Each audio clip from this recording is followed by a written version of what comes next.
વબરકાતુ જે લોકો હજ 2024 જે ઇન્ડિયામાંથી જે હાજી લોકો આવવાના છે એમનું જે બસ પાર્કિંગ જે છે એ સામેની સાઈડમાં જે અત્યારે બતાવી છે, એટલે કે હુઝુર અકરમ સલ્લલ્લાહુ અલૈહિ વસલ્લમ જે છે એમનું પેદાઈશનું જે ઘર જે છે એમની બાજુમાં જે પાર્કિંગ આપવામાં આવ્યું છે એ પાર્કિંગે એ લોકોને ત્યાં ઉતારવામાં આવશે અને અહીંથી જે છે એ લોકો બાબુ સલામ કરીને જે છે આ બાજુનો જે પાછળનો જે ગેટ જે છે ત્યાંથી લોકો હરમ શરીફની અંદર દાખલ થશે.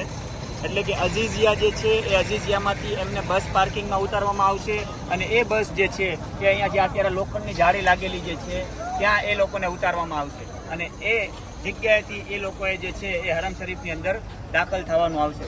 જ્યારે ઇન્ડિયાથી અમદાવાદથી જે ફ્લાઇટ ઉપડશે એ પહેલાં એમને જિદ્દા ઉતારશે, જિદ્દાથી પછી જે છે એ એમને અઝીઝિયામાં લઈ જવામાં આવશે.